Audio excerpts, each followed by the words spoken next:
Chào anh chị và các bạn thân mến. Riết rồi đi chợ không biết nấu gì ăn luôn á. Đó là cái câu mà em thường nghe các mẹ, các chị than thở mỗi khi đi chợ. Và món đậu hũ dồi thịt sốt cà chua cũng là thực đơn trong bữa ăn hàng ngày. Mời anh chị và các bạn xem và cùng làm với kênh Món Ngon Mẹ Nấu.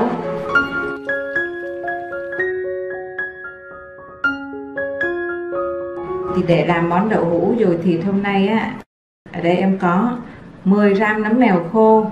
Anh chị dùng nước lạnh để ngâm nha, nước bình thường á, nước lọc á, ngâm cho nó nở ra như thế này. Sau khi ngâm nở rồi thì anh chị xả rửa lại với nước sạch nha. Và bây giờ thì em dùng bột năng khoảng 1 muỗng canh nè, cho vào đây và anh chị bóp rửa để khử cho sạch luôn.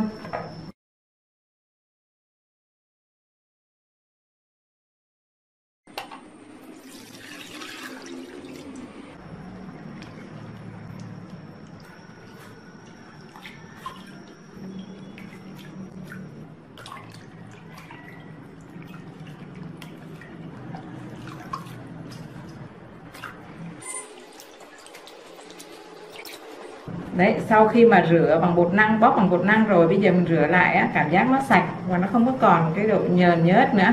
Bây giờ anh chị hửi cũng không còn thấy cái mùi của cái nấm mèo nữa. Nước sôi em cho nấm mèo vào và trần qua thôi nhé. Vào đây. Đấy, nước sôi rồi chúng ta cho nấm mèo vào, trụng qua và vớt ra liền. Cho vào trong cái tô nước lạnh và rửa lại một lần nữa.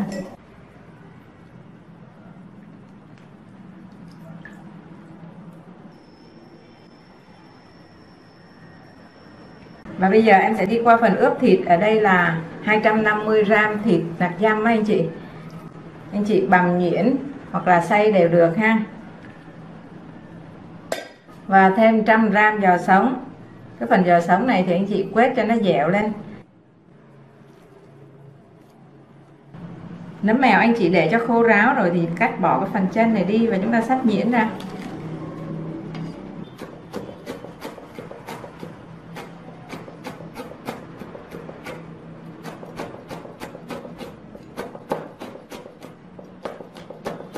Đấy, cái nấm mèo thì anh chị xắt nhuyễn ra như thế này.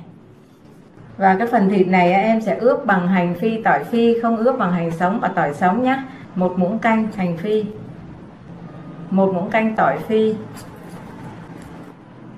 và 1 muỗng canh gốc hành trắng bằm nhuyễn ra.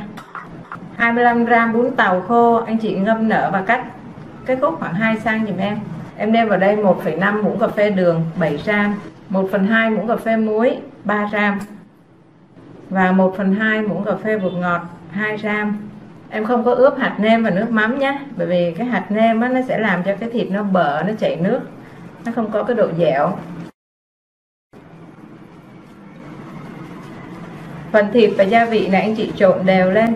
Thịt đó mình xay xong mà chưa làm liền, anh chị để vào trong ngăn mát tủ lạnh á, nó lạnh lạnh thì khi mà mình đưa ra đây á, mình nhồi nó sẽ dẻo lắm. Đây em đã trộn đều lên thì anh chị nhìn thấy cái phần thịt nó rất khô ráo và nó dẻo ha, nó thơm lắm. Kết hợp cùng với hành tím phi và tỏi phi á, nó thơm lắm. Thì khi mà mình ướp hành tỏi phi lên á, cái thức ăn mình để nó không có bị chua, mình ăn an toàn hơn. Bây giờ thì đậy nắp lại và để cho cái thịt nghỉ ở đây. Chúng ta sẽ bước qua cái công việc đi chiên đậu hũ nha. Ở đây em có 6 miếng đậu hũ thì khi mình mua về mình cắt ra làm đôi như thế này nè. Em mua đậu hũ sống, anh chị cho vào chiên sơ thôi nha. Nếu mà anh chị không muốn mua đậu hũ sống thì mình mua đậu hũ chiên rồi làm cũng được. Chiên đậu hũ thì mình cứ để lửa lớn chút xíu để cho nó không có hút dầu á.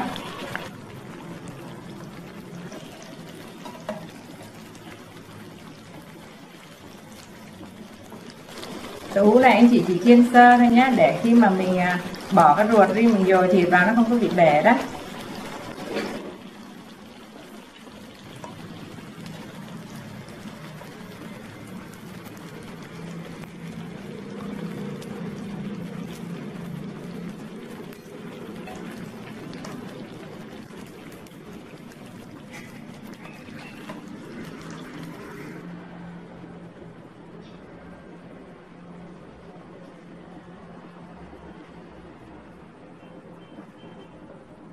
Cái này làm khéo không có nó bị bể miếng đậu hũ là dồi thịt nó sẽ xì ra anh chị nha. Rồi mình khoét cái lỗ như này để cho thịt vô là được rồi. Bây giờ thì chúng ta sẽ dồi thịt vào trong đậu hũ thôi. Đấy thì anh chị cứ bỏ một lượng thịt vừa đủ vào trong cái miếng đậu hũ này, rồi chúng ta dồi vừa thôi, đừng có nhiều quá nó sẽ bị nứt cái miếng đậu hũ nha. Với 250g thịt, 100g giò sống cộng với bún tàu và nấm mèo nữa thì cái lượng này sẽ dồi được 8 miếng đậu hũ lớn thì em cắt ra như vậy nó sẽ là 16 miếng nhỏ. Thì nó cũng dao động từ 16 đến 20 miếng nhỏ như thế này, bởi vì cũng còn tùy là cái ruột anh chị lấy ra nhiều hay ít nữa.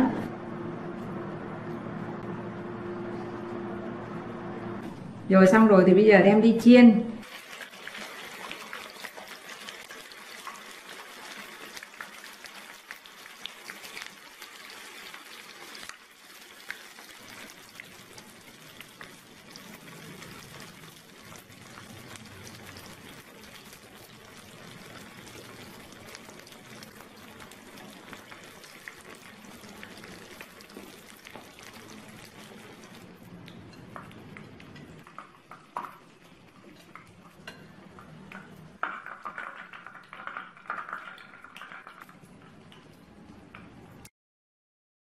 Cà chua thì anh chị khứa cái phần da ra làm tươi như thế này, khứa mỏng thôi nha. Để chần qua nước sôi anh chị luộc sơ đi, cái vỏ này nó bung ra chúng ta lột cho nó dễ. Cà chua sau khi mà khứa xong rồi thì anh chị nấu nước để chúng ta luộc nha. Anh cho vào đây một muỗng cà phê muối, 800g cà chua,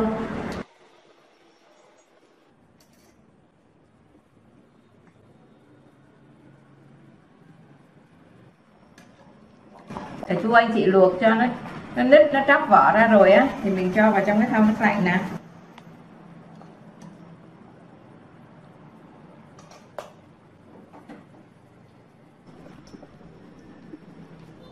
Đấy, mình luộc xong bây giờ lột rất là dễ luôn nè. Sau khi lột vỏ rồi bây giờ anh chị bỏ cái phần hạt cà chua đi.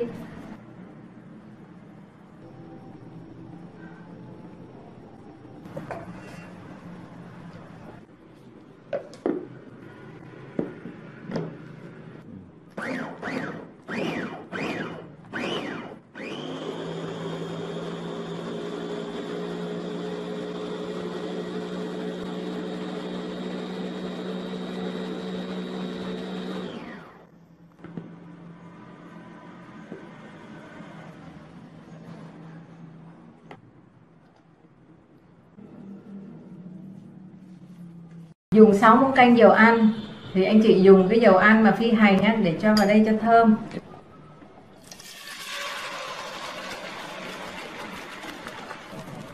Thì cái phần sốt cà chua này á, anh chị mà có cà chua hộp á, cà chua mà cái dạng sốt người ta cho trong cái hũ á, ta bán trong siêu thị á, thì mình cho thêm vào đây một muỗng canh nữa cho lên màu đẹp. Với 800g cà em dùng 400ml nước. Em dùng nước sôi.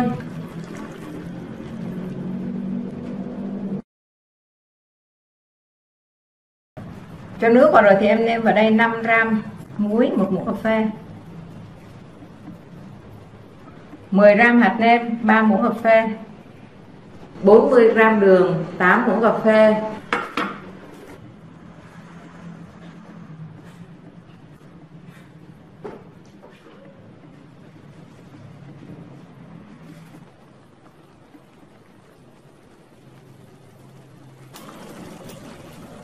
cho gia vị vào rồi thì anh chị nấu 7-8 phút gì đó cho nó tan gia vị và cái nước nó sánh sệt lại một chút đó, thì chúng ta sẽ nêm xem nó vừa ăn hay chưa.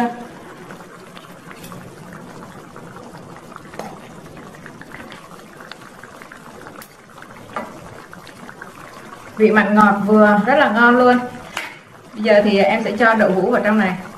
Với cái công thức này thì em thấy vị nó vừa chung chung rồi. Nếu mà anh chị thích ngọt hơn thì có thể cho thêm đường, hoặc thích mặn hơn thì cho thêm chút hạt nêm.